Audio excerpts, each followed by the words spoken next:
He forgave the people who hurt him, the people who lied, the people who walked away, the people who disappointed him.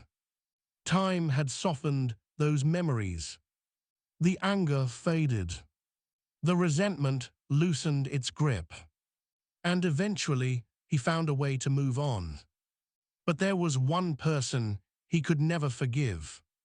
The version of himself that failed. Years had passed.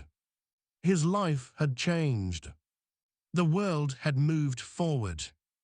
Yet somehow, a part of him remained trapped inside a moment that no longer existed. A mistake. A decision. A missed opportunity. A version of himself he wished had been wiser, stronger, better. And every time he thought about it, the trial began again. The evidence was always ready. The memories, the regrets, the things he should have said, the things he should have done, the roads he never took. He became the prosecutor, listing every flaw, every weakness, every failure. Then he became the judge, handing down the sentence. Again, and again, and again.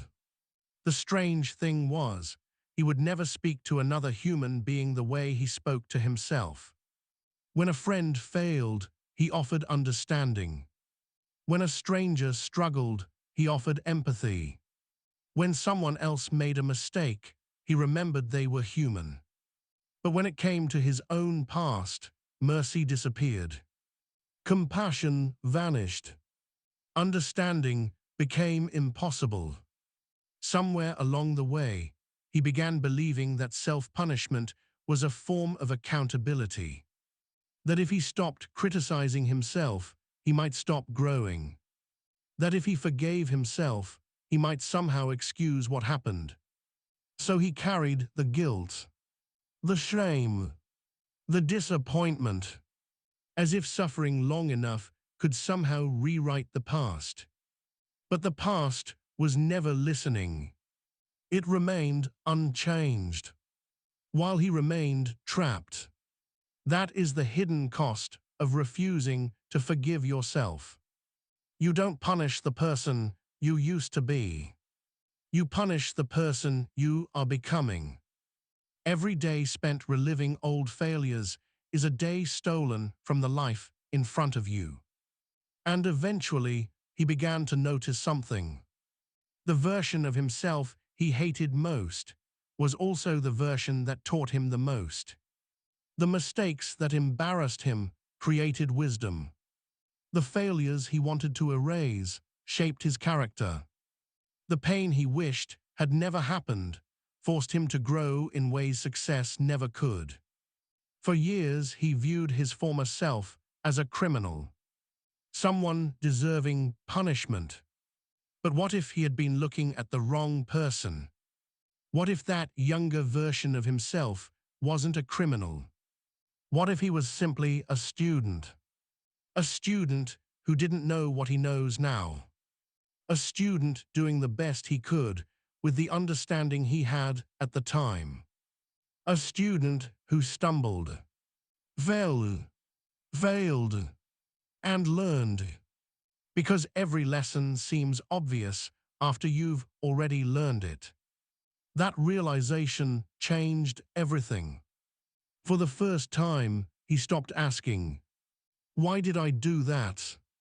and started asking, "What was I trying to learn?" The difference was subtle, but powerful. One question creates shame. The other creates understanding.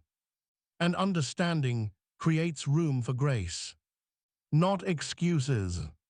Not denial. Grace. The kind of grace he offered everyone else. The kind of grace he had spent years refusing to give himself. Slowly, the prison walls began to crack. The trial lost its power. The prosecutor grew quiet. The judge stepped down, and the sentence that had been repeated for years finally came to an end. He realized something that had been true all along. The failed version of himself was never his enemy. That version carried him here. That version survived confusion, fear, uncertainty. That version made mistakes so the current version could gain wisdom. Without those failures, he would not be who he is today. And maybe that is what growth really is. Not becoming someone entirely new, but learning to embrace every version of yourself that helped you arrive here. Even the broken ones, even the embarrassed ones, even the ones you wish had made different choices.